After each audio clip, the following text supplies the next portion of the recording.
Bonjour à tous les amis, merci beaucoup de nous retrouver. On est ensemble pour 1 heure pour discuter du Giro. Il va commencer vendredi depuis l'Albanie. On va être ensemble pendant 3 semaines. Aujourd'hui, exactement, pour ceux qui nous écoutent. On est pile à l'heure. On est pile à l'heure, mon Polo, exactement. Et on va faire la preview, on va vous présenter le parcours, les favoris, etc., etc., les Français qui y participent. Et comme d'habitude sur ce plateau, je retrouve mon Robin. Comment ça va, Robin, la forme ? Pas trop, mais ça va. Hein. Mais c'est passé quoi? Pourquoi ça va pas? Pourquoi ça va pas? C'est Demi Vollering, elle t'a... Elle t'a ému? La victoire oui, en partie, mais... La victoire de Lewis Husky? Non plus. T'as fait quelque chose? Rien à voir. Non. Le pape alors? Le pape? Non. Non, un milieu de semaine compliqué, mais voilà, ça arrive. Écoute, ça arrive. Je reste là derrière mon équipe pour toujours. Oui, c'est des choses qui te sont déjà arrivées, ce genre de désillusion. C'est même un peu l'inverse qui m'est jamais arrivé, donc oui, je connais. Fait chaud sur le plateau, Polo. T'as chaud, Joseph? Ouais. J'ai un peu chaud, je vais enlever mon pull. Mais moi aussi, je comprends pas que j'avais chaud. En fait, j'avais gardé... Ah, toi, t'as froid, plutôt. J'avais gardé mon écharpe, en fait. Toi, t'as plutôt froid, non? J'avais gardé mon écharpe. Merde. Toi, c'est bizarre, ce plateau, il fait froid, il fait chaud. Faut que je l'enlève, ouais. J'ai bien fait de venir en représentant mon équipe, quand même. J'ai voulu montrer que, malgré la défaite, j'étais fier de mes couleurs. T'es fier quand même? Bien sûr que j'en suis fier. Déjà, on a fait, je pense, le match qu'il fallait pour pouvoir se qualifier. C'est pas passé parce qu'il y a eu un grand Donnarumma, mais on n'a pas été ridicule. Mikel Arteta. On n'a pas été ridicule. Et puis, non, ça c'est vrai, vous n'avez pas été ridicule. Et puis c'est le process normal, je pense, pour aller chercher plus grand bientôt. Bon, on va présenter le Tour d'Italie, nous. On va passer par Milan, hein, contrairement à d'autres. Ouais, c'est sûr que si on faisait une preview de la finale de Ligue des Champions, il n'y aurait pas Robin en plateau. Ah non, ça c'est sûr. T'iras pas à Milan, t'es au courant? Ah, on va un peu passer par Milan quand même, excuse-moi. Mais bon, effectivement, on va aller à Munich. On va essayer d'y aller d'ailleurs avec Polo, mais c'est pas gagné cette histoire. Ouais, c'est pas gagné. En plus, je raterai l'anniversaire de Tom Ciravino, c'est terrible. Mais si on peut quand même aller à Munich, je pense on va y aller. C'est once in a lifetime, comme on dit à Londres, à North London. Bon, allez, on va laisser Robin tranquille parce que c'est vrai qu'on a connu ça, Paul, hein, les grandes désillusions, et bien pire que ça, nous. Bien sûr, mais on a aussi connu les gens comme Robin qui se foutaient bien de notre gueule à chaque fois. Oui, exactement. Robin qui a beaucoup parlé avant le match aller aussi d'Arsenal, c'est pour ça qu'on le taquine aujourd'hui. On n'est pas des mauvaises personnes non plus. J'ai parlé avant le match, mais je suis pas venu vous chercher les autres années quand ça s'est mal passé. Non, ça c'est vrai. Un petit peu quand même. Non, parce que pas trop. Moi, le truc que je n'aime pas, particulièrement cette semaine et depuis la semaine dernière et qui m'arrive, je vous vise pas vous. Mais c'est le parce que nous on est très gentils. Déjà vous avez été très fair-play. Pas de message la journée. Même le lendemain gentiment. Oui, le lendemain c'était. On a dit bonjour. C'était strictement professionnel. On lui a dit bonjour. On lui a proposé. On a dit bonjour Robin. Salut Robin. Ouais. Et tout de suite on a senti le froid. Tout de suite on a senti qu'il fallait pas lui en parler. Mais j'avais besoin de vous envoyer des messages pour savoir ce qu'on faisait. Donc j'étais bloqué. Non mais en fait ce que je n'aime pas, c'est les gens pour qui le PSG ne veut pas du tout dire ce que veut dire Arsenal pour moi, qui prennent beaucoup moins à cœur ces trucs-là et qui viennent me chercher avec une étiquette de fan du PSG, mais en fait, et je comprends. On n'est pas impliqués de la même façon. Et ils viennent me chercher quand Arsenal perd, ça me tend. Je peux comprendre. C'est les mecs au boulot comme ça, tu les crois. Ouais, voilà. Moi, je suis pour le PSG. Depuis quand t'es pour le PSG, toi? Depuis quand t'es pour Paris? Laisse-moi tranquille. Bon, allez, on laisse le football de côté pour le moment. On peut revenir à tout moment dessus pour embêter Robin. Oui. Mais on va surtout parler de vélo aujourd'hui. Et voilà de quoi on va parler. On va vous montrer du coup le sommaire avec un débat, les grands duels de ce Tour d'Italie. Sur 3 semaines avec un duel a priori qui va opposer Roglic et Ayuso. C'est pas totalement certain, mais ce sont les deux favoris, en tout cas, qui se dégagent. On prend la direction, quand même. On prend la direction. Ensuite, il y aura un duel aussi pour le podium. Vous avez choisi un homme chacun et vous nous direz tout à l'heure lesquels ils sont. Il y aura aussi un duel entre Pedersen et Van Aert. Et puis, il y a d'autres duels aussi qui vont nous intéresser. On reviendra dessus tout à l'heure. On va vous présenter les grandes étapes qui vont faire ces duels-là, et notamment la 3e semaine. Si vous n'avez pas vu notre preview Giro sur Winamax, vous pouvez aller voir, mais en gros, on a beaucoup présenté les 2 premières semaines. Et ce Giro il va y avoir une grande différence, c'est que la 3e semaine est très très dense, très très compliquée, c'est là où vont se condenser les grandes étapes de montagne, donc on va vous montrer tous les parcours les plus importants et toutes les grands cols qui vont être abordés par les coureurs, et on terminera par des bonifications sur Paul Magnier, notamment sur Romain Bardet et sur David Gaudu. Nos Français quoi. Qu'est-ce qu'ils vont faire nos Français sur ce Giro? Est-ce qu'ils vont être bons? Je pense qu'il y a du potentiel. Il y a du potentiel. Il y a de quoi faire. Mais c'est pas gagné non plus. On les attend pas trop, donc c'est toujours dans ces cas-là qu'on peut les... Quand même un peu. Hein. Ouais. Bon, moi, je suis j'en attends pas des monts et merveilles. Ouais, j'en attends pas des masses pour X ou Y raison, mais on en parlera tout à l'heure. Mais bon, on n'est jamais à l'abri d'une bonne surprise. Oui. Voilà. Eh bien, c'est parti les amis. On va partir sur le parcours du Giro. Alors, juste avant, parce que certains n'ont pas le temps de regarder toutes les émissions qu'on fait pendant la semaine, je vais juste vous rappeler à l'oral qu'il va y avoir 2 contre-la-montre sur ce parcours. Un premier contre-la-montre sur la 2e étape, alors ce sera en Albanie, il va faire un peu moins de 14 bornes. C'est un parcours qui est relativement plat, avec une bosse. La montée de Souk, je sais pas si je le prononce bien d'ailleurs à l'albanaise. J'ai pas fait albanais LV3. J'ai pas le com sur celle-là. Donc, mais ça fait une borne 5 et ça va faire une petite différence, mais à mon avis, première. Oui, c'est pas très pentu. Voilà, les 2 premières étapes, ils ont de l'énergie, il y aura pas de grande différence là-dessus. Et il y aura un deuxième contre-la-montre de 30 bornes, donc une 40aine de kilomètres de contre-la-montre, c'est assez peu finalement sur ce Giro. Et là, ce sera du côté de Pise et il y a 125 mètres de dénivelé positif, donc c'est relativement plat aussi. Et c'est sur la 2e étape et il y aura plus du tout après de contre-la-montre. 10e, pardon. J'ai dit 18e. Donc, il n'y aura pas de contre-la-montre sur la fin du Giro. Ensuite, il faudra faire très attention à la 9e étape parce qu'il y a une étape de chemin blanc. Alors, pour ceux qui regardent le cyclisme depuis le début de saison, vous connaissez notamment les Strade Bianche. Eh bien, il va y avoir une étape qui va un peu y ressembler. C'est l'étape du coup du côté de Sienne. C'est là où se déroulent les Strade Bianche. Et donc, c'est un peu plus court. C'est 181 bornes. Mais il peut y avoir de la casse. Vous voyez des longs secteurs d'ailleurs qui font 8 bornes, 9 bornes, 9 bornes. Une trentaine de kilomètres au total. Voilà, donc il y a 5 secteurs. Plus. Répartis sur les 70 derniers kilomètres. Ce qui est plutôt intéressant. Et le dernier secteur qui fait quand même 2 bornes 3, qui est à une dizaine de kilomètres de l'arrivée. Donc là aussi, vous connaissez l'adage, on ne gagne pas forcément le Giro sur ce genre d'étape. En revanche, on peut les perdre, et notamment sur une crevaison, une chute peut-être un peu moins, mais ça peut arriver. On se rappelle notamment de Pogacar qui est même pas tombé sur les secteurs de chemin blanc, qui est tombé sur la route. On se souvient de l'enfer qu'avait vécu Evenepoel aussi c'était en 2021 ouais, avec Bernal qui gagne. Ouais, avec Bernal qui gagne et où Evenepoel avait passé un sale quart d'heure sur ce même genre d'étape. Les étapes les plus difficiles pour nous les fans de Pro Cycling Stats, alors il y a un petit onglet qui s'appelle Hardest Climb Stage, donc les étapes les plus compliquées en fonction de différents facteurs, c'est assez bien fait. Donc il y a la 19, la 16, la 20, la 15 et la 17. Alors c'est par ordre de la plus difficile à la moins difficile. On va vous présenter un peu ces étapes-là en démarrant du coup par la 16e étape. Donc vous l'aurez compris, c'est le début de la 3e semaine. Première étape de la 3e semaine. Première étape de la 3e semaine du côté de San Valentino. On est à 200 bornes d'étape. Il y a plusieurs difficultés et surtout l'enchaînement Santa Barbara, San Valentino. Alors il y a près de 5000 mètres de D+. Vous voyez, ça monte, ça descend, ça fait que ça. Polo, qu'est-ce qui va se passer sur cette étape? Qu'est-ce qui va se passer? Eh ben, moi, je pense que c'est le premier très grand rendez-vous de ce Giro, donc forcément, il va y avoir beaucoup de pression pour tout le monde. Pour analyser un peu ce parcours, je réfléchissais au fait qu'ils mettent beaucoup de contre-la-montre au début. Je me dis que c'est pas mal. Je me dis que c'est bien de ne pas en mettre un en 3e semaine. On a beaucoup parlé chez Winamax du fait que le parcours nous excitait pas plus que ça. Le fait de ne plus avoir un espèce de contre-la-montre qui fasse un peu flipper tout le monde, ça va quand même un peu dégager de la pression pour les coureurs pour cette 3e semaine. Mais par contre, il y aura déjà des écarts. On va arriver avec cette 16e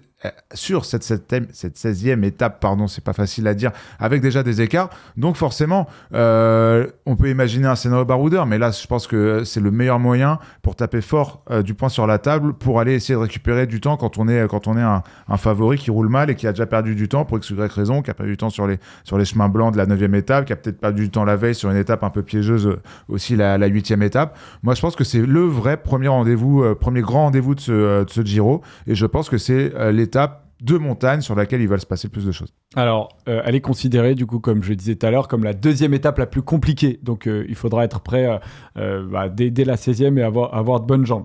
La 17e étape, Robin, donc du côté de Bormio, 154 bornes, c'est court, avec un beau morceau. Le Passo del Tonale avec 15 bornes à 6% de moyenne et des passages à 9%. Le Mortirolo, par le versant soi-disant le moins difficile, on va dire, 12 bornes à 7,6 de moyenne, des passages à 16% maximum. Puis les coureurs vont monter le motet 3 km à 8 et 10% environ, au tout début de l'ascension d'ailleurs. Donc il peut y avoir des difficultés vraiment au début de cette dernière difficulté, et ça terminera en descente. Près de 4000 mètres de dénivelé positif, Robin. Et là, c'est une étape typiquement qui est assez difficile à lire en termes de scénario. Ouais, c'est un peu qui tout double, je trouve.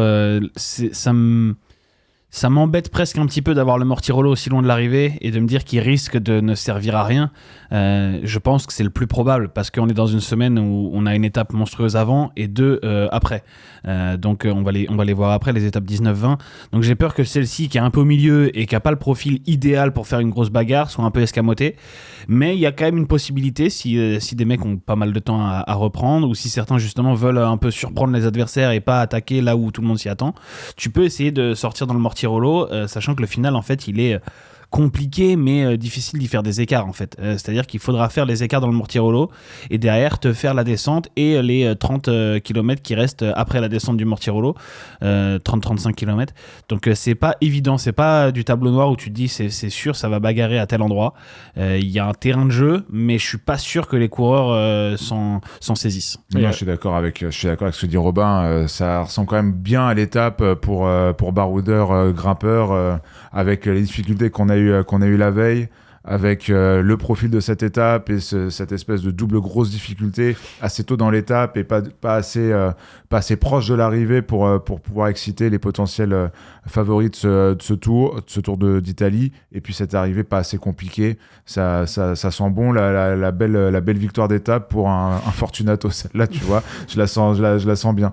Ouais, pourquoi pas. Alors ensuite, du coup, le lendemain, et ça peut aussi alimenter votre thèse, qu'il ne va pas se passer non plus grand-chose entre les favoris sur cette 17e étape, c'est que 2 jours après, on a c'est la pas 19e. le lendemain, ouais. Il y a une petite étape de transition, la 18e. Mais il y a tellement des gros morceaux sur la 19 et la 20e étape, on va voir le profil de la 19e étape du côté du coup de Champoluc. Là aussi, c'est une étape assez courte, 166 bornes. Et là, danger. On a du coup le col de Tsecore, 16 bornes à 7% de moyenne. Le col de San Pantalon, ça me fait rire à chaque fois j'y pense. 16 bornes à 7% de moyenne une nouvelle fois. Et le col de Joux, 15 bornes à 7% de moyenne. Puis ça remonte une dernière fois sur 8 bornes à 5% de moyenne. Mais bon, il faudra faire attention quand même. Et là, c'est près de 5000 mètres de dénivelé positif. Mon Polo, comment ça va se passer ? Moi, ce qui m'emmerde dans cette 3e semaine, alors certes, ça a été un spectacle, un beau feu d'artifice quand tu vois le parcours comme ça. Le problème, c'est que qu'est-ce que tu vas demander, notamment aux favoris, de faire la course sur un profil comme ça, sachant que le lendemain, si tu fais trop d'efforts aujourd'hui, le lendemain, tu vas le payer cash. Après, c'est toujours la même chose. Il y a toujours un enchaînement d'étapes difficiles. Bien sûr, mais là, on te met vraiment là, sur c'est un peu caricatural.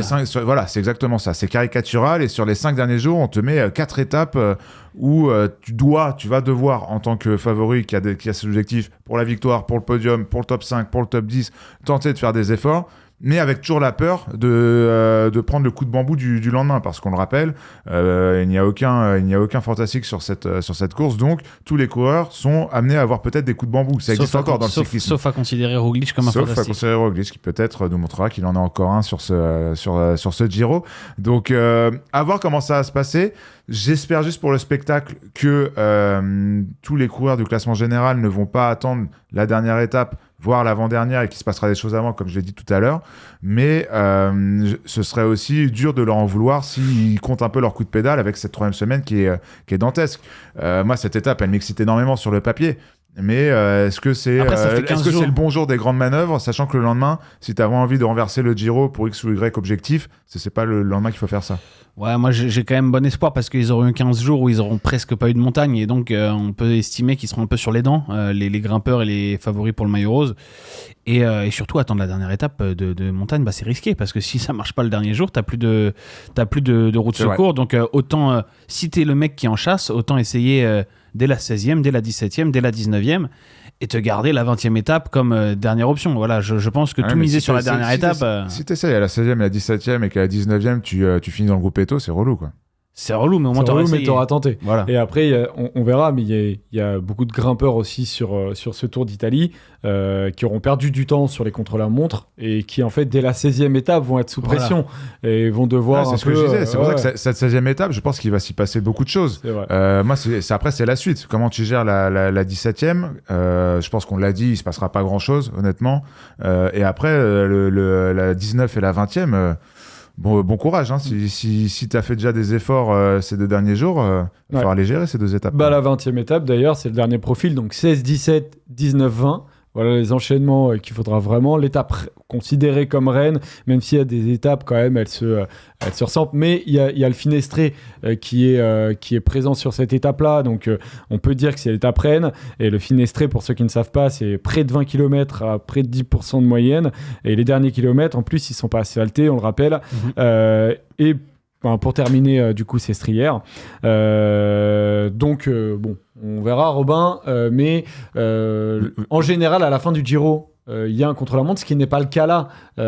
Donc, sur les dernières étapes de montagne, c'est déjà arrivé ces dernières années que la différence se fasse pour la victoire. Le Giro bascule quand même souvent à la toute fin, contrairement au Tour de France où on a souvent une sorte de mirage de « Ah, regardez, c'est la dernière étape, le dernier chrono, ça va basculer là » et c'est rare. Finalement, l'épisode Pogacar-Roglic de la planche des belles filles, c'est un peu le seul qu'on ait vu depuis 10-15 ans.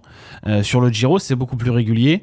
En 2022, on avait eu le duel Hindley-Carapaz qui avait basculé sur la dernière étape de montagne, la 20e étape. On avait eu en 2020 le duel, ou même un match à 3 à l'époque, avec Kelderman, Jane Lay déjà et Tao Gegenhardt, ça avait basculé sur la 20e étape. Il se trouve qu'en 2020, ça avait encore rebasculé le lendemain sur la 21e, la dernière étape qui était un chrono. Et en 2022, pareil, on avait un chrono le lendemain, mais ça n'avait pas changé la hiérarchie entre Hindley et Carapaz. Cette fois, il n'y a même pas de chrono le lendemain. Ce sera une étape pour sprinter sur le dernier jour. Donc oui, vraiment, c'est la dernière des dernières opportunités. Il faudra voir les écarts, mais on annonce un duel, contrairement à l'année dernière où on avait un Pogacar qui était un peu seul sur sa planète. On peut rêver d'avoir un Giro qui se tient en 30 secondes, en 40 secondes le dernier week-end, et d'avoir finalement sur ce dernier samedi le deuxième du général notamment qui tente tout pour aller tenter de le gagner. Tu voulais ajouter quelque chose, Paul ? Dire que j'étais complètement d'accord et que je pense qu'au niveau des écarts, on sera très proche, et c'est aussi pour ça que j'ai peur que ça se... pas que ça s'annule sur les jours d'avant, mais qu'on soit quand même peut-être un peu plus frileux. Si dans l'idée où Roglic et Ayuso dominent ce Giro, c'est pas non plus les coureurs qui mettent en place les plus grandes tactiques de panache qu'on connaisse. Roglic peut. Roglic peut, mais Roglic, leader ou à 15, 17, 30 secondes du deuxième, c'est pas celui qui va tout tenter pour gagner. Je pense que si, moi. Tu penses que Roglic, il en a quelque chose à carrer de faire deuxième du Giro ? Non, il va pas courir pour faire deuxième, c'est pas ce que je dis. S'il est deux, à mon avis, il prend le risque. J'ai juste que je pense que Roglic, à l'image de ce qu'il a fait sur le Tour de Catalogne, mettra pas le coup de pédale de trop jusqu'au moment où il fera sa vraie grosse attaque. Ah oui, et à ce moment-là, je pense que ce sera sur cette 20e étape. Il a quand même montré en Catalogne qu'il était... Bon, c'était que le Tour de Catalogne, c'est de la préparation, etc. Mais il est capable de tenter des trucs qui sortent un peu de ce qu'on attend. On n'attendait pas en Catalogne qu'il fasse cette dernière étape. Mon juge, je ne m'attendais pas du tout. Mais je suis d'accord avec toi, mais je ne l'ai pas non plus vu faire ça beaucoup en 12 ans de carrière, tu vois. Donc, Ouais, mais les quelques fois où il l'a fait, pour moi, ça suffit à le mettre dans cette catégorie des mecs qui sont capables de le faire, en tout cas. J'attends de voir. Ça va être intéressant. Voilà pour le parcours, les amis. On va désormais passer au grand duel de ce Giro. C'est parti.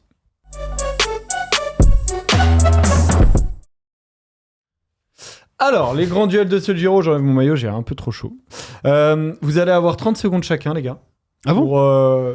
Mais tu te crois essayer où là d'expliquer 30 secondes. 30 C'est secondes. quoi, on est sur l'équipe du soir ou quoi? On peut tout pas à prendre fait. le temps Et si tu veux, d'exposer même nos je arguments. prends. Ah, Si tu veux, times même je Non. prends. Ah, vas-y, c'est Non, pas non, mal. Ah, moi, j'aime non. bien, j'aime bien, j'aime bien. Tu sais quoi, J'aime bien le 45 concept. secondes, je vais vous mettre vos top 10. Mais non, parce que ça nous Ça te tend, toi. Non, ça me tend pas, mais ça nous te bride. empêche, ça nous bride. Voilà, je cherchais. Mais c'est parce que tu vas avoir le temps de développer très clairement après.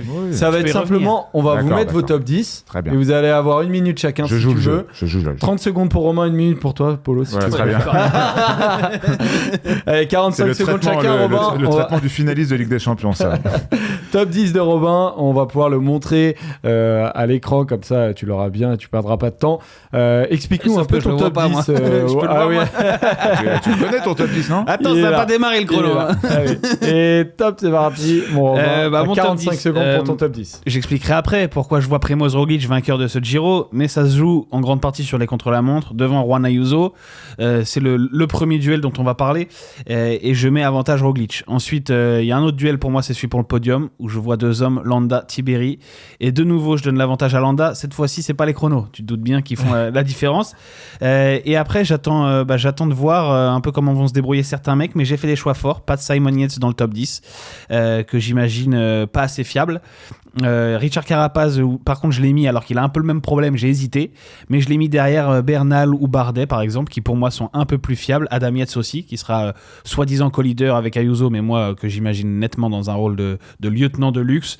Et pour clôturer le top 10, Pidcock. Petit risque, parce qu'il a annoncé Qui jouait pas le général. qu'il allait peut-être pas faire le général, mais ça peut changer, c'est dans 2 semaines que ça se jouera. Quand tu vas prendre 2 minutes d'avance après la 9e étape et qu'il sera 2e du classement, Voilà. on en reparlera. Et Ciccone pour finir, qui vise son premier top 10 en grand tour. Je pense que je suis dans les temps. Tu as fait 1 minute pile parce que c'était 1 minute 5, mais Polo t'a ajouté du temps. Exactement. Ok. Polo, À toi, là, je on pense, va que voir ton top 10. je pense que Polo est incapable de faire une minute. On verra, messieurs. Lancez le chrono, vous allez bien voir. Allez, on va voir ton top 10, Polo. Explique-nous tout ça, c'est parti. Juan Ayuso devant Primoz Roglic parce que je pense qu'il a réduit l'écart avec Primoz Roglic sur le côté contre-la-montre et qu'aujourd'hui, je pense qu'il est meilleur en montagne. Il a l'expérience pour maintenant renverser le Slovène, mais on en parlera plus tard, comme dit Robin. Derrière Antonio Tiberi, pour la simple et bonne raison qu'il est plus régulier, qu'il est meilleur rouleur et que même l'année dernière, s'il n'avait pas eu sa crevaison, il aurait pu déjà être sur le podium. Donc ça fait beaucoup de régularité par rapport aux joueurs, aux cyclistes que j'ai cités après. Adam Yates, qui reste quand même très solide, en coéquipier d'Ayuso, mais qui quand même jouera sa carte, on l'a déjà vu le faire sur les grands tours. Landa pour les mêmes raisons que Robin, Egan Bernal pour les mêmes raisons que Robin, Derek G, que Robin n'a pas mis, mais moi que je mets parce que c'est un coureur excellent, qui au meilleur de son niveau peut largement jouer un top 5, mais je pense que là ce sera quand même une 7ème place, sera déjà bien payée. Timen Arensman, pareil dans le jeu Ineos face à Egan Bernal, j'imagine quand même que Bernal sera devant, mais Arensman est un excellent rouleur, donc il pourra au moins viser le top 10, et derrière la grosse cote David Gaudu qui, je l'espère, montera en puissance, et Tom Pidcock, comme l'a dit Robin, qui au prix d'une belle remontée sur une étape, j'aurai peut-être un top 10. Qui va peut-être nous niquer. 1 minute 7, Paul. Mais est-ce que j'ai fait ça, moi, de parler super vite comme il fait? Non. Voilà, on a pris Juan Ayuso devant Primoz Roglic parce qu'il est super fort en montagne. J'ai parlé vite sur certains, j'ai parlé moins vite sur d'autres. Robin. Il accélère, Alors, non? T'as on va pas avoir trouvé le toi temps. Alors, ce qui va être intéressant, les gars, sur les duels, c'est que j'avoue être très peu persuadé moi-même de ce que je pense. C'est-à-dire que je donc suis tu un vas peu nous dans faire la le position président de l'équipe facile. du soir, là, c'est ça? Ouais, et je vais en fait choisir, je vais voir. Distribuer les J'espère que vous allez me convaincre. Ça se trouve pas du tout. Donc, le premier duel, et à chaque fois, je vais voir qui m'a convaincu. Très bien, Joseph. Le premier Super. duel, c'est Roglic-Ayuso. Donc, Primoz Roglic et Ayuso, on va voir leur début à chacun de saison. Primoz Roglic, on le rappelle, c'est un duel un peu de génération. Primoz Roglic, 35 ans, et Ayuso, 22 ans. Primoz Roglic, du coup, qui a fait premier du Tour de Catalogne, ce dont on parlait tout à l'heure, avec une dernière étape du côté de Barcelone où il a été impressionnant, à Montjuic notamment. Premier du Tour de Catalogne, il a fait 8ème du Tour d'Algarve. Bon, là, c'est en début de saison. C'est sa donc reprise. il reprenait. Et il est habitué, Primoz Roglic, à faire une reprise tranquillou. Tranquille, exactement, pour faire du kilomètre en compétition. L'expérience, bon, on en parlait, 5 fois vainqueur de Grand Tour, et c'est sa 4e participation au Giro. On va voir le résumé de Juan Ayuso Ayuso, pour le coup, lui, 22 ans, qui profite de l'absence de Tadej Pogacar. Il a gagné le Tirreno sur un Tirreno un peu particulier. Il a fait 2e du Tour de Catalogne derrière Primoz Roglic. Un seul podium de Grand Tour. Et du coup, il va découvrir le Giro. Alors, du coup, sur le top 10, Robin, toi, tu vois Primoz Roglic l'emporter. Pourquoi ? Parce que Primoz Roglic est un bien meilleur rouleur que Juan Ayuso et que ça va compter. Parce qu'avant la 3e semaine, il y aura très peu d'écart sur autre chose que des contre-la-montre. On a un très beau tableau qui résume les écarts en contre-la-montre entre les deux hommes. Ça va pas plaire à Polo parce que c'est des stats, c'est factuel. Mais malheureusement pour Juan Ayuso, il est pas en position de force. Et c'est pas un truc qu'il a bossé d'ailleurs cet hiver. Il a expliqué qu'il avait bossé la montagne, les longs cols en vue du Giro. Alors qu'il soit plus fort que Primoz Roglic en montagne, peut-être, c'est en tout cas son seul espoir et j'attends de le voir, mais qu'il soit plus fort que Primoz Roglic en contre-la-montre, pour moi c'est inimaginable, puisque jusqu'à l'année dernière, alors je veux bien que 2022, je sais pas si on a déjà vu le tableau passer, ouais, on l'a vu, 2022 on peut me dire que c'est assez vieux et que les écarts de 2022 sur la Vuelta ou le Dauphiné c'est pas très représentatif pour aujourd'hui le Giro 2025, je suis d'accord. Par contre, on a quand même 3 contre-la-montre en 2024, c'était pas il y a des années-lumière, c'était il y a moins d'un an. Sur le Tour de France, en 25 km, il prend 44 secondes par Primoz Roglic. Alors, je vous ai pas mis sur le tableau qui prend les secondes à chaque fois, parce que c'est toujours Primoz Roglic. C'est toujours Roglic devant Ayuso sur les 6 chronos où ils sont affrontés. Voilà. Et il lui prend, vous voyez, 44 secondes en 25 bornes, 48 secondes en 34 bornes, 16 secondes en 10 bornes sur l'année 2024. C'est à peu près 1,5 seconde au kilomètre. Donc, tu as 42 km de contre-la-montre sur ce Giro. Si tu suis cette stat, ça fait 1 minute. Alors, peut-être qu'il y aura un peu moins, mais en tout cas, il n'y aura pas du temps gagné par Ayuso sur Roglic. Intéressant. Polo, pourquoi est-ce que tu mets plutôt Ayuso, toi, du coup ? Moi, je mets Ayuso parce que, comme l'a dit Robin, je pense qu'il sera plus fort en montagne. J'ai pas dit ça, moi. J'ai dit que c'est ce qu'espère Ayuso, mais j'ai jamais vu ça, moi. Oui, pour le coup, moi, tu vois, ce qui est bizarre, mon analyse, parce que ce que je disais, c'était plus pour embêter Robin. Moi, je les imagine vraiment au même niveau en montagne. Je pense que ça va se jouer à pas grand-chose. Mais par contre, là où je suis absolument pas d'accord avec Robin, c'est que pour moi, tu surestimes énormément. Alors, tu peux me parler des résultats de l'année dernière, du chrono du Tour de France, où Ayuso, dans un contexte où il était en guerre froide avec son équipe, où il était à moitié malade, etc. Bon, on n'aura jamais le fin mot de l'histoire de son Tour 2024. Pour moi, il y a des contextes. Pour moi, Ayuso, dans le développement, quand on passe d'un mec de 20 ans, de 19-20 ans, à un mec de 22 ans aujourd'hui, avec l'expérience qu'il a, les courses qu'il a déjà faites cette saison, et l'expérience qu'il a déjà prise en contre-la-montre, moi, franchement, je pense même qu'il sera au niveau de Roglic. Mais basé sur quoi ? Je pense pas qu'il va perdre 10-15 secondes et que Roglic va gagner. Je pense même qu'il peut être au niveau. Mais surtout sur des chronos courts comme ça, il n'y a pas de grands chronos. Basé sur quoi ? Mais sur l'évolution de la progression de Juan Ayuso en contre-la-montre. Donc, entre le mois d'août et le mois d'août 2024 et le mois de mai 2025, il est miraculeusement devenu meilleur en chrono. Et tu prends des refs où ils sont pas dans les mêmes courses, dans les mêmes objectifs. Tu vois, tu me parles du Tour de France. Le Tour de France, je suis pas sûr qu'il ait fait son chrono à fond. Moi, je pense vraiment... Il fait 15e du chrono. Moi, je pense que si, il est à fond. Faire 15e du chrono du Tour... Moi, je pense que ça reflète pas le niveau de contre-la-montreur qu'est Juan Ayuso. Je pense que tu le sous-estimes beaucoup. Donc, je sur dis pas tous que les chronos, au Pays Basque, au Dauphiné, c'est pareil. Ayuso, il était pas à fond. Mais c'était l'année dernière, c'est pas pareil. Moi, je te parle de cette année. Aujourd'hui, tu es capable de me dire avec un Roglic qui a 36 ans, avec 35. Un Ayuso qui a 22 ans, qui a jamais été aussi fort, de me dire que Roglic va mettre 1 minute sur le chrono de la 10e étape. Moi, le Roglic que je vois en 2025, il ressemble tout à fait au Roglic de 2024. Quand je vois ce qu'il a fait en Catalogne, je vois pas un Roglic différent, je vois pas un Roglic en déclin. Je vois un Roglic aussi fort que l'année dernière. On parle en contre-la-montre, hein. En tout, en fait. Roglic cette année, moi, je te parle juste du contre-la-montre, parce qu'après, en touche, je donne quand même un avantage léger à Ayuso, Roglic, qui est même capable de le battre au sprint, on l'a vu. Capable, oui, mais ça veut sur l'ensemble des fois où il va falloir aller chercher les bonifs. Je pense que c'est Roglic qui a l'avantage. Je dis pas qu'il est... Ayuso est capable de battre un Roglic sur un sprint pour une bonif. Mais tous les jours, sur la moyenne des sprints qu'il va falloir faire, Roglic, pour moi, est largement devant. Parce que déjà, sur l'expérience, sur comment se placer à l'approche du sprint, il est meilleur. Et sur le punch, pour moi, tu le prends pas tous les jours. Tu peux le prendre une fois, tu peux pas le prendre tous les jours. Et Roglic, cette année, tu me parles des chronos, il en a fait qu'un. C'était en Algarve, sa course de reprise, où on a vu, il fait 8e du général. Il était pas encore au top, loin de là. Il le dit lui-même. Il aime bien, lui, c'est un mec à l'ancienne encore. Il aime bien faire sa reprise au mois de février en n'étant pas du tout à son meilleur niveau.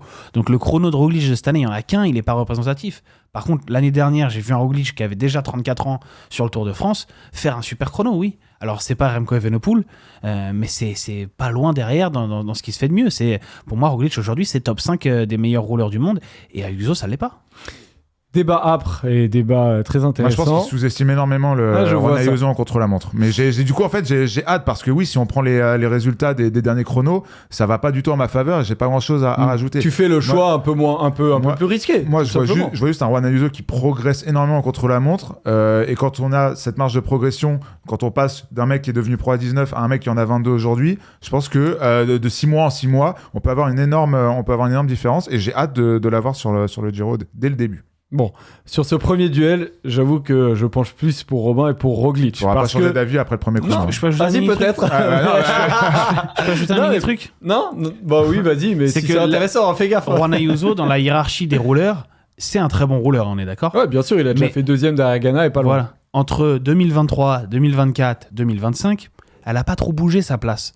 C'est-à-dire que c'est un excellent rouleur qui n'est pas au niveau de Primož Roglic selon moi, mais c'est pas comme si on avait vu Juan Ayuso passer d'un mec qui faisait 15-20e à un mec qui fait 2-3e. Mais moi, on n'a pas vu ça. Juste pour terminer ce truc, je donne l'avantage à Roglic et donc à toi Robin, même si je pense que vous surestimez l'importance du nombre de kilomètres de contre-la-montre, 40 bornes, il n'y aura finalement pas une immense différence entre les deux. Non, peut-être 30 secondes. Avec ça. Et par contre, la troisième semaine va faire une immense différence et je pense en fait que là où vous mettez les deux au même niveau en montagne, je pense que Roglic est supérieur à Ayuso et rien qu'à Montjuïc, c'est une montée très différente qui se fait sur du punch, etc. Mais j'ai quand même vu une telle différence entre les deux et une telle capacité de la part de Roglic à faire la différence et à l'impacter aussi émotionnellement et mentalement que je donne l'avantage à Roglic. C'est un peu ce qui fait pour moi aussi la différence. Moi, c'est ma prudence qui m'amène à dire que je les mets à peu près au même niveau en montagne.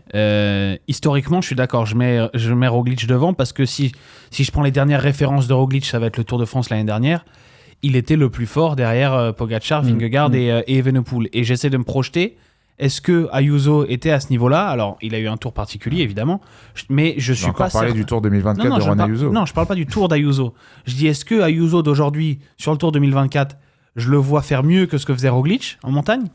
Je suis pas sûr non plus. Et alors, le dernier visuel qu'on voulait vous montrer, pour ceux qui nous écoutent en podcast, ne vous inquiétez pas, on va en parler de vive voix, c'est la comparatif entre les deux équipes qui seront présentes et ça aussi, et je vais dire pourquoi je vois un petit avantage à Roglic, c'est que du coup Juan Ayuso est avec Adam Yates, Brandon McNulty, Jay Vine, Maika, Del Toro, Arrieta et Baroncini, et du côté de Roglic il y a Jay Hindley, Dani Martinez, Pellizzari, Moscon, Tratnik, Dens et Aleotti. Et là où je mets un tout petit avantage à Primož Roglic, c'est qu'il y a une équipe qui est très clairement derrière lui, le leadership est affirmé de manière claire et nette et précise, là où du côté du Team UAE et de Juan Ayuso, il va avoir une petite pression, c'est que s'il a un petit jour moins bien à la 16e étape ou à la 17e, il va avoir immédiatement la pression d'Adam Yates, parce que les deux sont considérés, en tout cas c'est de la communication, on va savoir si c'est de la communication ou pas, Adam Yates est considéré comme son co-leader.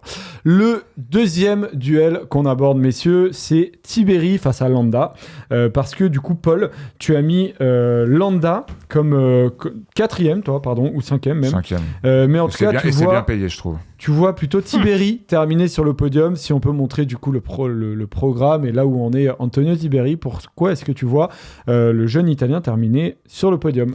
Je me base vraiment, alors je fais comme Robin, je me base vraiment sur les résultats de l'année précédente et notamment de son Giro. Je trouve que ce Giro correspond parfaitement à ses qualités. Antonio Tiberi, je prends rapidement le tableau. Troisième d'un Tirreno Adriatico, il a été solide derrière Ayuso et Pidcock. Tour des Alpes, il a pas fini. Cinquième du Giro l'année dernière, il aurait été beaucoup mieux s'il n'avait pas eu son problème en début de Tour d'Italie. Sa deuxième participation, je pense qu'il a beaucoup appris l'an dernier. Je pense que derrière Ayuso et Roglic, parmi les coureurs du classement général, c'est celui qui roule le mieux. On peut peut-être discuter avec un Rensman, avec d'autres coureurs comme ça, mais je pense que Tiberi est quand même un ton au-dessus. D'après Robin, il sera même plus fort que Ayuso, j'imagine, en contre-la-montre, vu qu'Ayuso c'est moi je pense qu'il y aura match entre les deux pour le coup. Non, je pense qu'Ayuso sera devant pour moi. Je pense que Tiberi c'est juste que Roglic est dans une autre catégorie. Encore une fois, je vous répète, je pense que vous allez être drôlement surpris par le niveau d'Ayuso en chrono. Mais tu l'as appris, t'as des infos. J'ai des infos. Mais je n'imagine pas un coureur UAE de ce potentiel-là favori sur un parcours tout plat comme ça, se rater X ou Y. X ou Y, mais on a déjà parlé de ça, plusieurs fois. Donc oui, pour revenir à Tibéri, pour moi c'est le plus régulier. Il a déjà montré qu'il pouvait monter en puissance au cours d'un grand tour comme il l'a fait l'an passé. Il est chez lui, il roule mieux que ses adversaires pour le podium. Pour moi, il a le profil parfait pour être un 3e de ce Giro. Robin, t'as choisi Landa, toi, en revanche, qui n'est pas le choix que je vois le plus répandu, en tout cas, sur tous les top 10 que je vois. Alors, pour 2 raisons, c'est que... C'est couillu. Évidemment, Tibéri est meilleur rouleur que Landa, il n'y a pas de doute là-dessus. Et il y aura un écart entre les deux au moment d'aborder la 3e semaine, et il sera en faveur de Tibéri. Ce que je note, par contre, c'est qu'il n'y a pas d'autres candidats au podium top 5 qui sont des gros rouleurs. Quand on voit les autres qu'on a mis, que ce soit Polo ou moi, Adam Yates, Bardet, Bernal, même Arensman, pour moi c'est pas des gros rouleurs, c'est pas des mecs qui vont prendre un gros avantage sur Mikel Landa sur les contre-la-montre, donc ça veut dire qu'il y a de la place pour Mikel Landa pour être certes derrière Tibéri, derrière évidemment Roglic et Ayuso, mais pas derrière les autres. Et ensuite, ce qui fera la différence, c'est les qualités en montagne. Et pour moi, Mikel Landa, c'est la 3e force en montagne de ce Giro. Peut-être qu'on peut discuter avec Adam Yates, mais qui sera dans un rôle, j'imagine, à un moment en tout cas, de coéquipier et qui donc pourra pas faire tout ce qu'il veut. Mikel Landa, sur le dernier Tour de France, c'était ce qui se faisait de mieux en montagne. Alors qu'il bossait en partie pour Remco Evenepoel, il a réussi à aller finir 5e. Derrière Vingegaard, Evenepoel, Pogacar évidemment, et Joao Almeida. 2024. Quoi. Mais évidemment, parce que c'est une blague. Une manière d'étalonner un peu les mecs. On peut rigoler, je sais que t'as passé une mauvaise semaine, mais merde quoi. Et donc Mikel Landa, pour moi, sur ce Giro, je ne lui vois personne d'autre que Roglic et Ayuso supérieur en montagne. Là. Et vu le programme de la 3e semaine, même s'il a 1 minute de retard ou 1 minute 30 de retard sur Tibéri au matin de la 16e étape, je pense qu'il les reprendra. Là où je rejoins Robin, c'est que de 1, la place de 3e pour le podium, elle est hyper ouverte. Il fallait faire un choix, mais ça aurait pu être bien d'autres coureurs. Robin a choisi Landa, moi j'ai choisi Tibéri. Et de 2, Landa se doit, sur cette start list, d'être au moins au niveau d'Adam Yates en 3e force dès que la route s'élève. Et il était largement au-dessus d'Adam Yates sur le Tour l'année dernière, par exemple. Et normalement, il devrait l'être. Son début de saison, moi, je le trouve parfaitement OK. Il est pour moi dans ses temps de parcours. On voit sa petite fiche là que je prends rapidement. Je sais pas si tu l'as déjà pris, Joseph, mais non, pas encore. Tu vois, 4e du Tour de Catalogne, 7e derrière les deux, derrière Roglic et Ayuso en Catalogne. Déjà 2 podiums au Giro. On se souvient de sa magnifique course en 2015. C'était ma version préférée de Mikel Landa, je pense. Mikel Landa 2015. Sans doute l'année où il peut gagner. Ouais, 8e participation au Giro. Il coche les cases. Moi, ce qui m'inquiète, c'est juste sa capacité en chrono à ne pas perdre trop de temps par rapport à ses autres rivaux pour le podium. Ouais, et là, la différence entre Roglic, Ayuso et Tibéri Landa, c'est que je vois un tel gap, une telle différence entre ces deux coureurs sur le contre-la-montre que sur 40 bornes, je vois quand même Landa perdre énormément de temps sur Tibéri, ce qui va permettre à Tibéri de s'armer, d'avoir un peu l'avantage psychologique et finalement, à certains moments, de prendre des roues, de gérer ses montées. Et donc, pour le coup, je donne un peu plus l'avantage à Tibéri et donc à Paul sur ce duel-là. Tibéri, c'est comme ça qu'il monte et on l'a vu, notamment sur le Giro l'an passé, que c'est quelqu'un d'hyper régulier et qui arrive même à monter en puissance au fil des jours. Alors, la vérité d'une course de 3 semaines en 2024 ne sera pas celle d'une course de 3 semaines en 2025. Mais en tout cas, nous, on se base sur ce qu'on a vu dans Tibéri, que ce soit son début de saison ou même la saison passée. Moi, j'ai envie de croire qu'il sera quand même difficile à manœuvrer, même en montagne, si t'es pas largement au-dessus. Clairement. Alors, il y a un autre duel qu'on voulait aborder, c'est un duel intra-équipe, entre équipiers, c'est celui de Bernal et Arensman, parce que franchement, c'est assez compliqué de savoir qui terminera devant l'autre. Paul, toi, t'as mis plutôt Bernal devant Arensman. Je crois, Robin, que t'as fait le même choix, si je me trompe pas. Rapidement, les gars, pourquoi ? Écoute, le choix du cœur, par l'affect, je pense que l'affect joue énormément. Je pense que si t'es un peu plus pragmatique, le choix d'un Thymen Arensman avec ce parcours du Giro, avec ce qu'il a déjà fait ces dernières années, son ultra régularité sur cette course, on aura envie de te dire que s'il y a un mec de Ineos à choisir, ce serait plutôt lui. Mais Egan Bernal, on l'adore. Dès qu'il a remis un pied sur un vélo, on l'a quand même vu assez en forme ces derniers temps. À voir avec quel état de fraîcheur physique et mentale il arrive sur ce Giro. Je trouve qu'Ineos est plutôt cool avec lui, de lui accorder quand même ce rôle de co-leader, à lui de voir ce qu'il est capable de faire. Mais si on est sur un Bernal à 100% de ses capacités, je pense que c'est quelqu'un qui peut largement aller jouer un top 5 sur ce tour. Maintenant, il a ce rôle de co-leader avec quelqu'un qui, lui, a déjà fait ses preuves sur la régularité sur ce Giro, qui roule mieux que lui. Donc, ça va pas être simple, mais c'est un duel dont je suis curieux de voir. Et moi, pour l'affect, pour le beau maillot qu'il va avoir aussi, j'ai envie de mettre incroyable le maillot qu'il va maillot porter. Hommage à l'équipe Café de Colombia des années 80 de Luis Herrera. Ça te parle, ça? Ouais, j'aime bien. Et c'est vrai que c'est magnifique, les couleurs en plus. Moi, je pense vraiment qu'il y aura en plus un gap entre le top 5 et le reste, en fait. On a parlé de Landa, on a parlé de Tiberi. Moi, je mets Adam Yates dans ce lot-là aussi. Un trio qui sera derrière Ayuso et Roglic. Et je pense qu'après ces 5-là, on va aller sur Bernal, Arensman, Carapaz, Bardet, potentiellement Gaudu, Pidcock, etc. Pour moi, il y a un vrai écart entre les 5 premiers et les autres. Et ce qui fait que la lutte pour la 6e place, elle est potentiellement très ouverte. Je pense pas que Bernal puisse aller chercher mieux que 6e. Et je crois que c'est là où je l'ai mis d'ailleurs, où j'ai peut-être mis Bardet 6 et Bernal 7, je sais plus. Mais je pense pas que Bernal puisse aller chercher mieux que 6e. Sauf s'il y a des abandons, évidemment, parmi les 5 plus gros favoris. Bernal 7e. Et Bardet 6. Donc ouais, je pense qu'il sera dans cette lutte-là. En tout cas, je l'imagine. Les enchaînements de col quand même sur la 3e semaine, c'est bien ce qui lui correspond. Alors Arensman n'est pas mauvais là-dedans, il n'y a pas de problème. Il a fait 3e de Paris-Nice, il a fait 2e du Tour des Alpes. Mais le Paris-Nice, il faut voir la concurrence aussi. Il faut voir avec qui il se bagarre et qui il devance. Il y a Magnus Sheffield, 4e du général. Il y a Storer, Champoussin, Terrada, Foss et Van Wilder dans le top 10. Voilà, c'est pas non plus les cadors et même pas des mecs qu'il va rencontrer sur le Giro. Donc voilà, je pense que Arensman va faire un très bon Giro, mais j'ai un petit espoir que Bernal réussisse à aller chercher une 6-7e place, ce serait cool. Bon, et je choisis personne sur ce duel-là, les gars, parce que je choisis Arensman plus, parce que je pense qu'Arensman est largement supérieur à Bernal sur un contre-la-montre et que Bernal va devoir un peu courir après le temps et que Arensman, il m'a prouvé sur le Tour des Alpes qu'il était quand même en forme, pas en surforme, parce que ça va être sur la 3e semaine que ça va être important, mais il m'a montré au Tour des Alpes qu'il était capable aussi de longs raids dans cette nouvelle forme de faire du vélo de la part d'Ineos. Je l'ai vu être en capacité d'avoir de l'endurance, aussi mentalement très frais, Thymen Arensman. Donc je choisis plutôt Thymen Arensman devant Egan Bernal.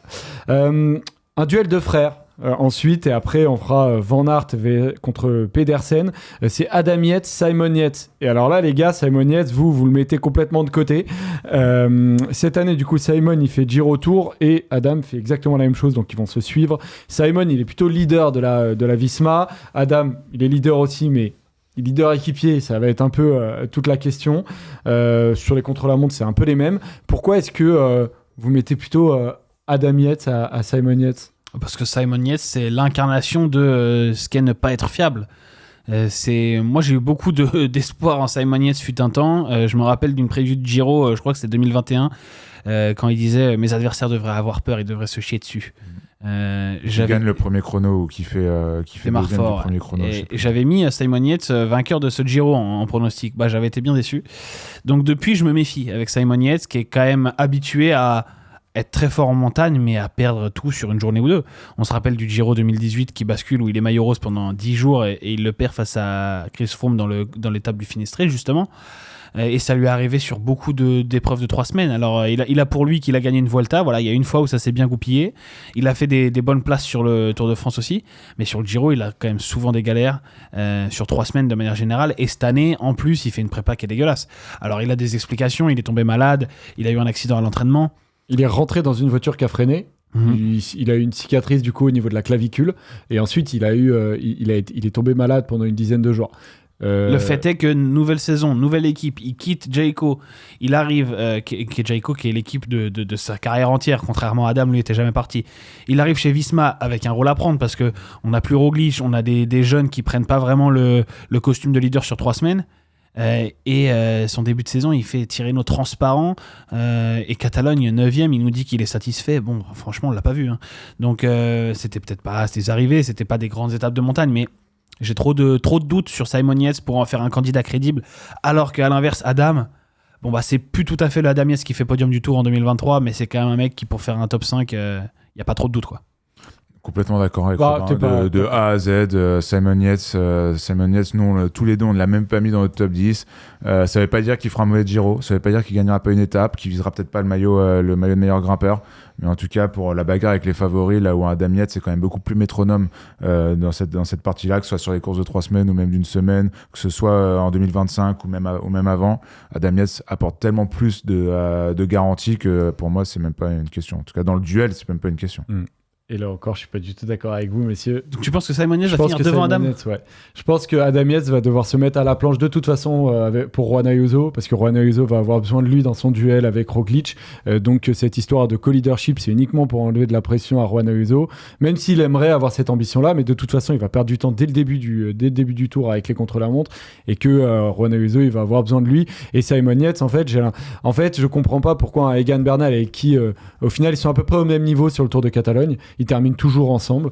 Et Simon Yates est leader de son équipe. Il va être bien entouré par une équipe très forte sur les 2 premières semaines pour l'accompagner. C'est son passif à Yates qui nous fait douter. Ouais, bien sûr, ça je comprends. Mais en termes aujourd'hui de capacité et de forme, je vois un Simon Yates qui va faire un très bon tour. Après, c'est sûr qu'il y a toujours ce petit côté fiabilité. Et là, je peux que vous rejoindre.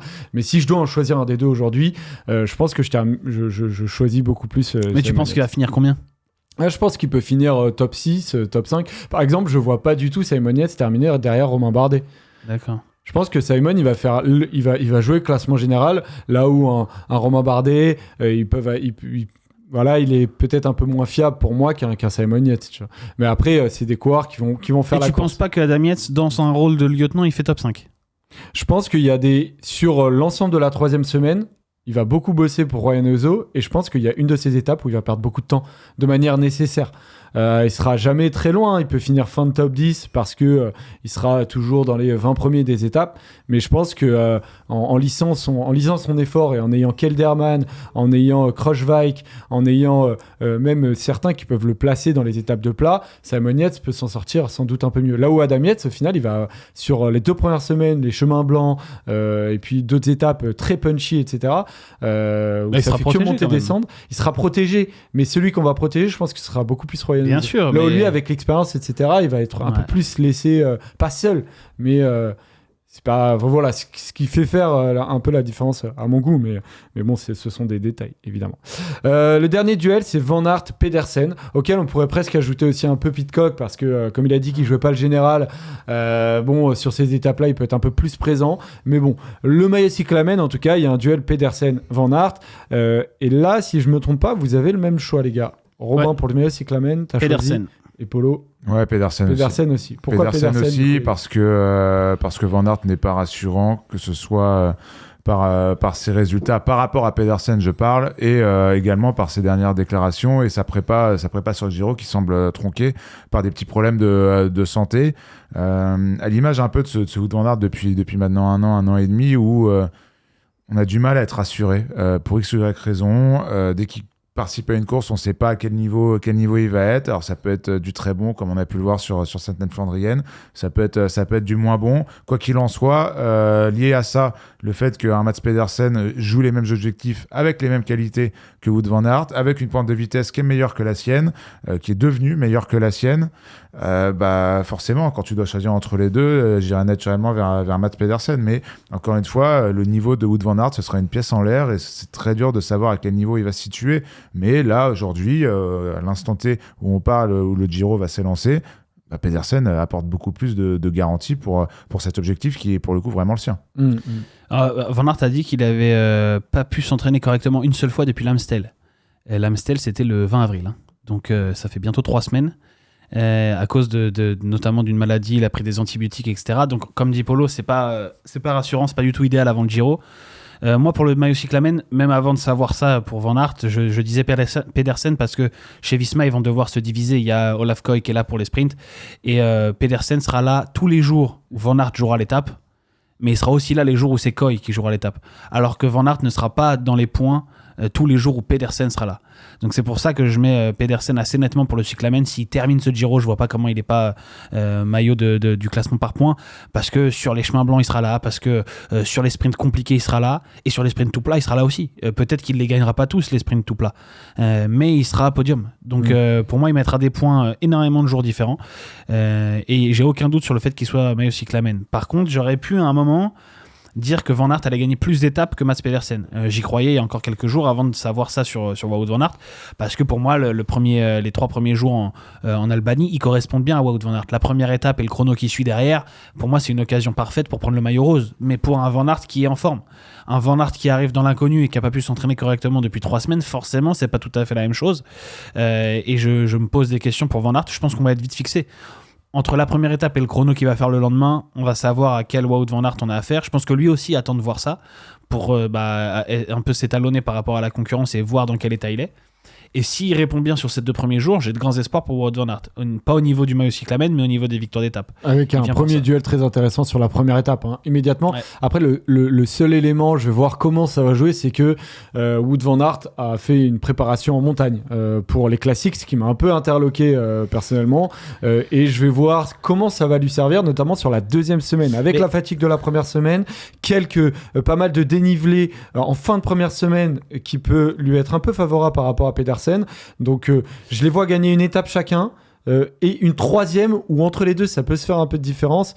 Et peut-être que la prépa de Van Aert cet hiver va lui apporter sur certaines étapes. Bon, là, c'est un peu la pièce en l'air. De plus en plus, les sprinters vont mais je vous rejoins en tout cas sur Pedersen, cyclamen. Sur la prépa, de plus en plus de sprinters vont en altitude. C'est pas réservé qu'aux grimpeurs d'aller en Espagne, au volcan Teide. Non, mais par rapport à un Pedersen, tu vois, sur certaines étapes où il y a beaucoup de dénivelé, Pedersen, peut-être qu'il a laissé beaucoup d'énergie quand même au printemps, là où Van Aert a repris un peu plus tard. Donc je me dis qu'en fin de première, début de 2e semaine, qu'il peut y avoir des étapes où ça tourne pour Van Aert. Non, mais je parlais uniquement de la prépa en altitude. Ah oui, bien sûr. Pour le coup de pédale, etc., ça sert aussi pour les sprinters aujourd'hui. C'est vrai. Fait, ça, de toute façon. Et on termine, les gars, par un Dark Horse. Alors, Polo, tu as choisi Pidcock. Est-ce que tu le gardes compte tenu de sa déclaration?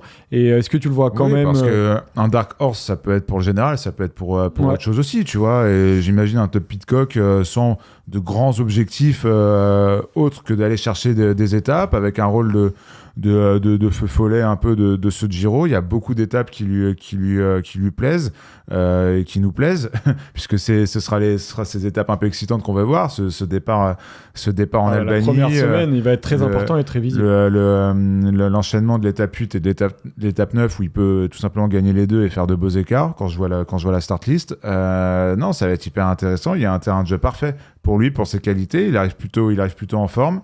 Après, notre grande question avec Robin, c'est de savoir si déjà il jouait le général. On a eu un embryon de réponse avec sa conférence de presse.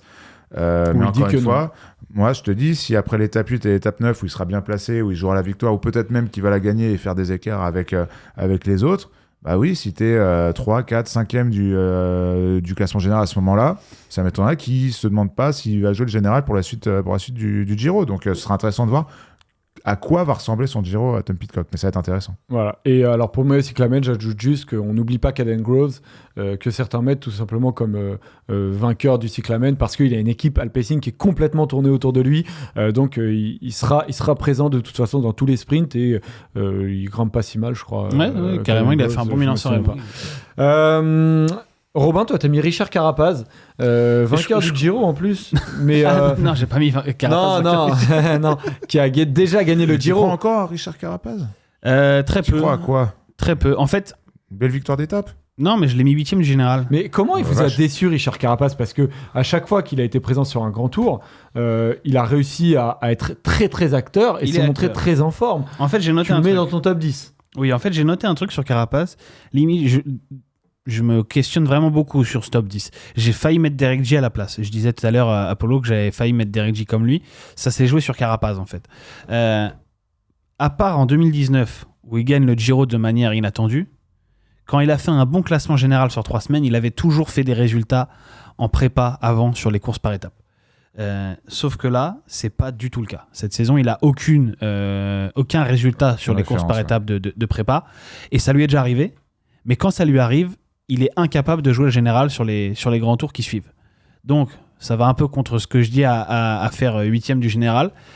Mais je sais pas, j'ai voulu lui faire confiance quand même parce qu'il a un passif, une réputation, un statut. parce que quand même il va être le leader de son équipe, et que sur les qualités intrinsèques on sait ce dont il est capable. On a vu l'année dernière sur le Tour de France comment il nous a fait des numéros dans tous les sens sur la deuxième partie de Tour, et après ça il a été capable d'aller jouer, je crois il fait 4e de la Vuelta dans la foulée. Donc voilà, il a des qualités qu'on connaît. Je pense qu'il est pas capable aujourd'hui, en n'ayant aucune référence, de faire un classement général top 5. Par contre, en fait, il peut peut-être même mixer les deux, c'est-à-dire en allant jouer les étapes sur la dernière semaine, se replacer, faire un top 10.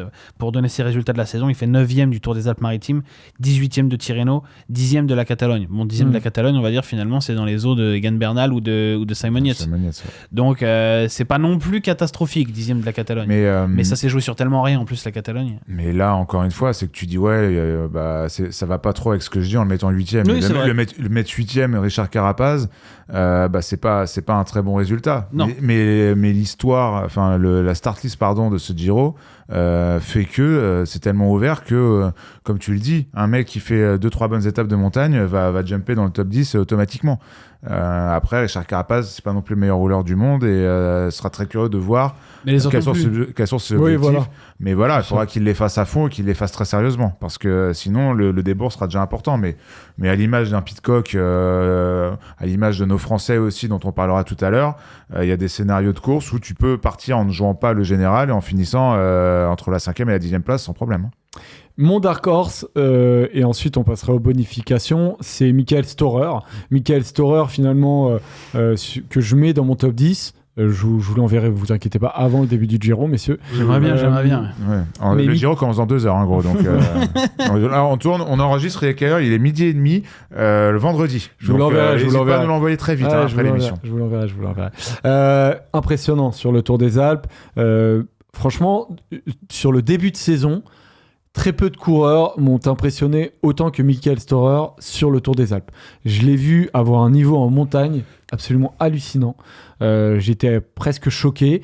Je n'arrive pas à expliquer comment c'est possible que ce coureur à la Groupama est pas sous-performé, mais au final sous-performé compte tenu de sa performance sur le Tour des Alpes, il a mis un premier coup de marteau sur le Tour des Alpes, qu'il pensait l'avoir gagné, et que finalement Thymen Arensman a fait un numéro incroyable, finalement qu'il a dû remettre un coup de marteau, et là par contre il a tout détruit, donc il perdra du temps en contre-la-montre. Mais ce que je vais aimer chez Michael Storer, c'est qu'il va aller chercher un top 10, et qu'en plus il a une jambe pour foutre le bordel sur toutes les étapes. Et ça va me régaler. J'ai l'impression que ce mec-là, il est fait pour le spectacle, et que sur la dernière semaine, 16e, 17e étape, je suis sûr qu'il va y aller. Je suis sûr qu'il va essayer d'attaquer, et que les autres grimpeurs derrière, ils vont se dire, putain, faut que nous on y aille aussi, quoi, en fait. Et qu'il va mettre un peu de spectacle dans ce Giro. Donc, Michael Storer, top 10, les gars. Et pas en bas du top 10. Mais s'il a son niveau du Tour des Alpes, dans la 3e semaine du Giro, son niveau, ça veut dire que c'est 5-6e dans la hiérarchie, sans doute. La question, c'est... Pour moi, c'est prêt. Alors, Tibéri roule tellement bien que, pareil, je vais pas enlever ce que j'ai dit. Non, mais je le vois terminer 4 ou 5e. Faut voir qui bat aussi au Tour des Alpes. C'est Bardet, c'est non, mais c'est au-delà. Il y a une telle différence. C'est Ciccone. Il les bat, mais il les bat tellement largement qu'on aurait pu mettre beaucoup de monde entre eux. Là où je rejoins Joseph, c'est que pour moi, s'il a ce niveau qu'il avait au Tour des Alpes et qu'il le garde sur 3 semaines, pour moi, il est pas loin d'être top 3e de la hiérarchie en montagne. Sauf que le Tour des Alpes, c'était déjà il y a 15 jours, et que les grosses étapes de montagne du Giro, mais il y a tellement jours. Le début du Giro, le début du Giro et les 2 premières semaines sont tellement pas tranquilles, mais tellement pas montagneuses, que je l'imagine en capacité de conserver un pic de forme. Je sais pas, un mois de différence entre ce qu'il a fait au Tour des Alpes et les étapes importantes du Giro. C'est intéressant. Entre ses capacités à rester au chrono face aux favoris, et sa capacité à être aussi fort qu'il était au Tour des Alpes dans presque un mois et demi plus tard. J'exagère sur un mois et demi, mais on s'est compris. Un bon mois plus tard. Je pense que c'est pour ça que Robin Aymon ne le met pas non plus dans le top 10, mais s'il est à ce niveau-là, ça va faire des étincelles, ça c'est sûr. On termine avec les bonifications, et on va parler de nos Français. C'est parti.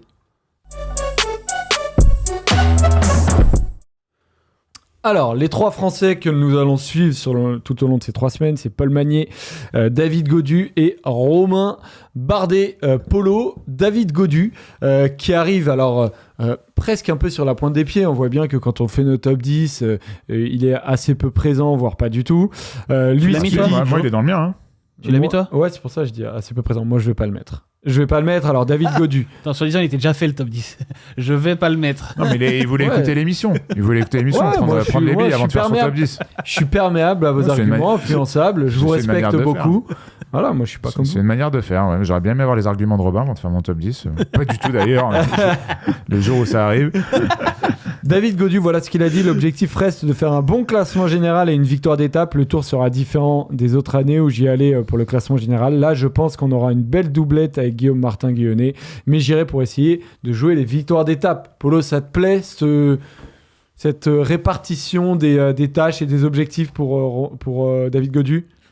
Oui, bah il dit un peu, il met un peu tout dans cette déclat. Oh non, il se ferme aucune porte. Il va jouer les étapes. Il dit clairement les étapes sur le tour. Non, il dit qu'il joue le général sur le général. Il parle des étapes. Voilà, il navigue à vue quoi. Ça me choque pas. Je pense que si j'étais dans la même situation que lui, j'aurais exactement la même communication. Moi, la question que je veux voir avec David Gaudu, c'est comment il évolue sur ce Giro. Est-ce qu'il va rester sur son vélo? Parce que c'est quand même un sujet depuis maintenant quelques années. Est-ce qu'il va être capable de monter en puissance si c'est le cas? Et à quel point les débours qu'il va prendre sur le chrono et sur cette première semaine qu'il l'arrange pas spécialement seront rédhibitoires pour aller chercher un top 10. Parce que si il reste sur son vélo et que tout se passe bien pour lui, je l'imagine fort en troisième semaine, et c'est une semaine où il peut faire de gros écarts et faire des beaux remontées. La question, est-ce que ce sera suffisant? Est-ce qu'il part pas d'assez loin pour espérer faire un top 10? Moi, je pense que c'est tellement ouvert que si tout se passe bien pour lui, il n'y a aucune raison qu'il soit pas dans le top 10. Après, tout bien se passer pour lui. Comme je l'ai dit, il y a quand même beaucoup de si. J'espère que pour une fois, ça va aller dans son sens pendant la totalité des 3 semaines. Et puis sinon, s'il est largué dès le premier chrono et que après 10 jours, il soit déjà à 5-6 minutes au général, pourquoi pas espérer un Gaudu façon Vuelta de l'année dernière ou Vuelta d'il y a 2-3 ans aussi, où il va chercher de belles étapes en dernière semaine. Et puis voilà, s'il va chercher une étape et un top 10, top 15, je pense qu'il sera content aussi. Mais j'espère le voir quand même assez en forme, même dans l'optique de la suite de la saison. Il a dit qu'il aurait 10 jours galère en début de Giro, c'est son pronostic. De tout miser sur la 3e semaine en fait. Ce qui joue pour lui, c'est le parcours. C'est qu'il n'y ait pas de grosses étapes de montagne dans les 10 premiers jours. Mais il y a quand même des étapes casse-pattes où si tu es à la ramasse, tu peux perdre beaucoup en fait. L'étape des chemins blancs, l'étape numéro 8, je crois que l'étape numéro 7 aussi est compliquée. C'est pas de la grosse montagne, c'est pas pour la bagarre pour le maillot rose. Par contre, le mec qui est pas au top, il peut prendre 2-3 minutes ce jour-là. Et pour la bagarre pour le top 10, ça fait mal. Donc moi, j'ai vraiment des gros doutes sur David Gaudu. Je demande qu'à être agréablement surpris.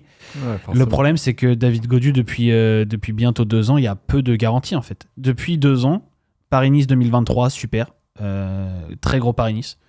Depuis, la seule éclaircie, c'est la Vuelta de l'année dernière où il fait 6e.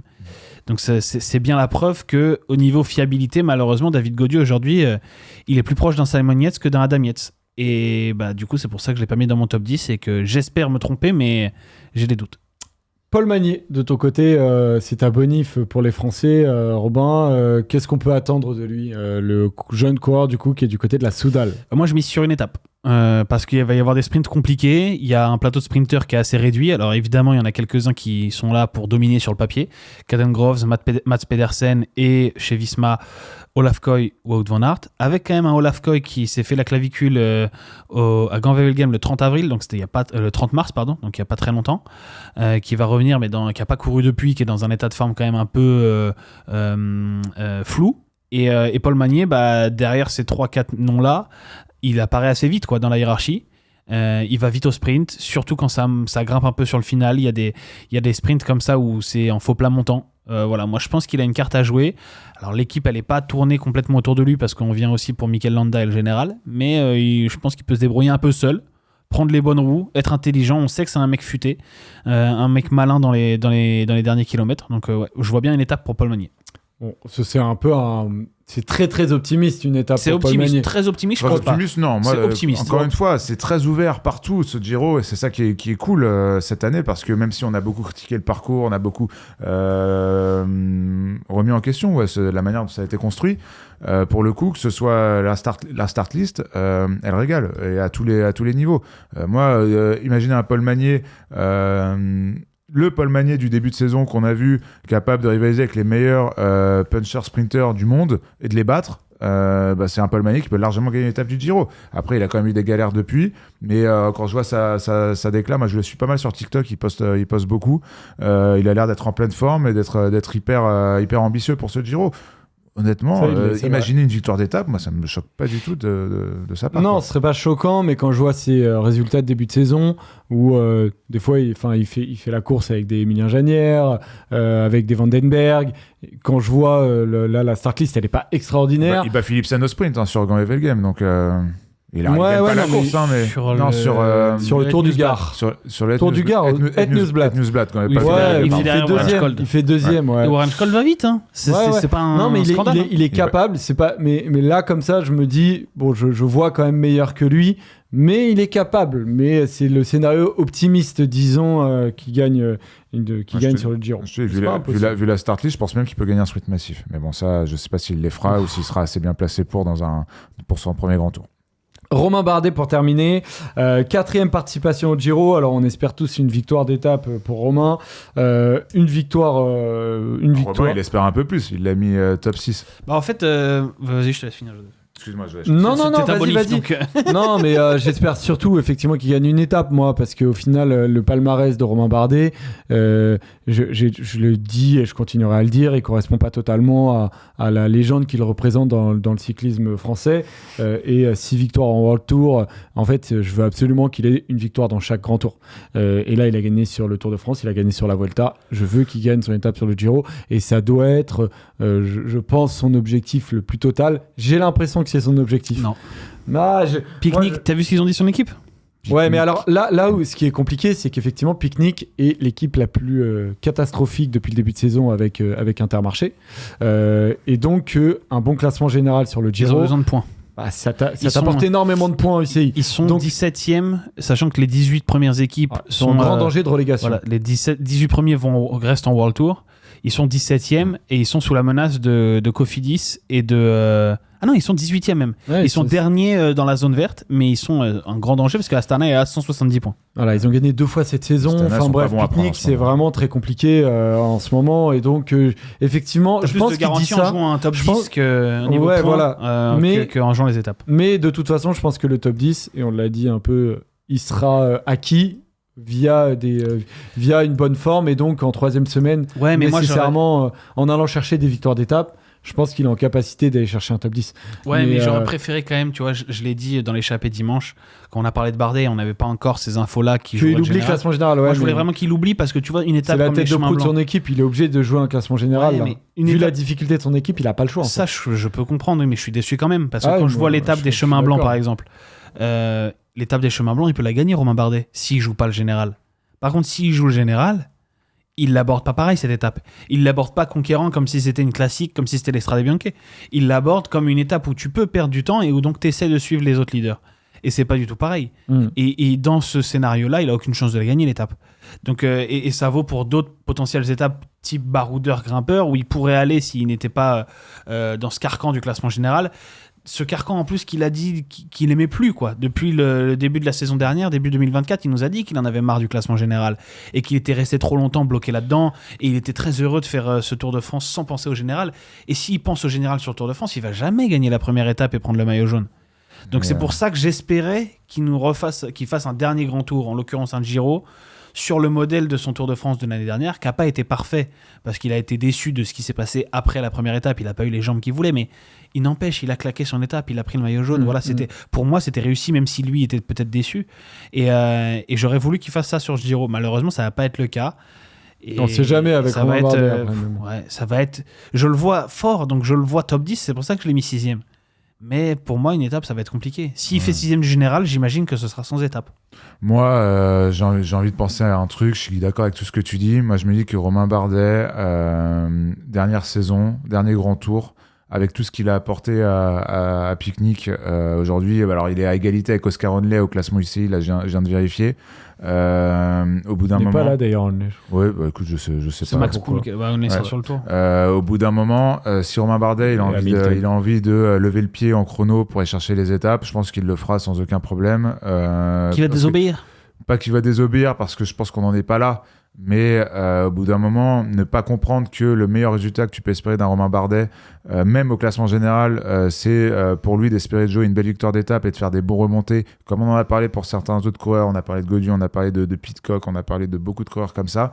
Bah, c'est comme ça que Romain Bardet il va vous faire le meilleur résultat. Et aujourd'hui, si Romain Bardet il va vous chercher une victoire d'étape avec une 8e ou une 9e place au classement général, et bah, vous allez préférer ça qu'une 6e place, je pense. Alors, on peut peut-être jouer sur les mots, mais en tout cas... En tout cas, non, t'as raison. Alors oui, pour le classement UCI, peut-être bah ouais, pas. Mais c'est le plus important pour Picnic. Mais pour l'image, etc., au bout d'un moment, faut aussi respecter les coureurs, respecter tout ce que Romain Bardet a apporté à cette équipe sur les 5 dernières années pour son farewell tour, entre guillemets, le laisser au moins faire un peu ce qu'il a envie. Le brider sur un classement général, la difficulté pour se battre avec Derek G et Antonio Tiberi, je suis pas sûr que c'est ce qu'a envie de faire Romain Bardet pour son dernier grand tour, lui qui s'est battu avec les plus grands coureurs du 21e siècle. Donc la difficulté pour Picnic, c'est encore une fois, c'est ce maintien dans le World Tour, surtout que eux, ils en ont vraiment besoin parce qu'ils n'ont pas de stars dans leur équipe.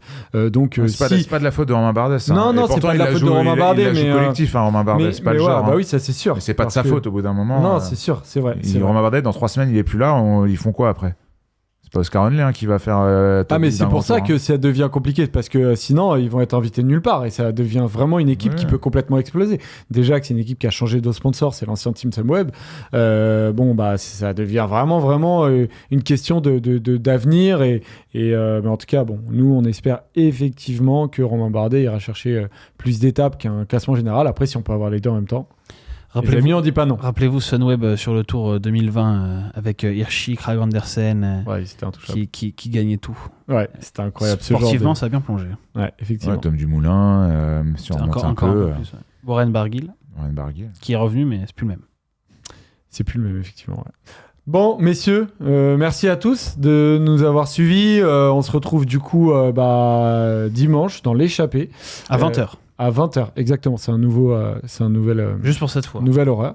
On pourra aussi parler de la Vuelta féminine qui a lieu en ce moment. Qui se finit dimanche, ou samedi. Je sais plus. Donc, et Demi Vollering qui a fait un beau numéro, qui a été touchante aussi en interview, donc on reviendra dessus.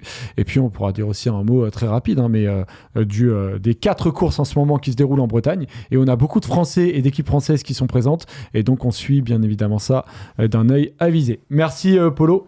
Merci à toi, Joseph. Robin. Merci à Léo Aymen en régie. Et merci à tous de nous avoir suivis. On se retrouve très vite dans Roue Libre. Ciao, ciao les amis. Et bon Tour d'Italie. Bye bye. Ciao. Bisous.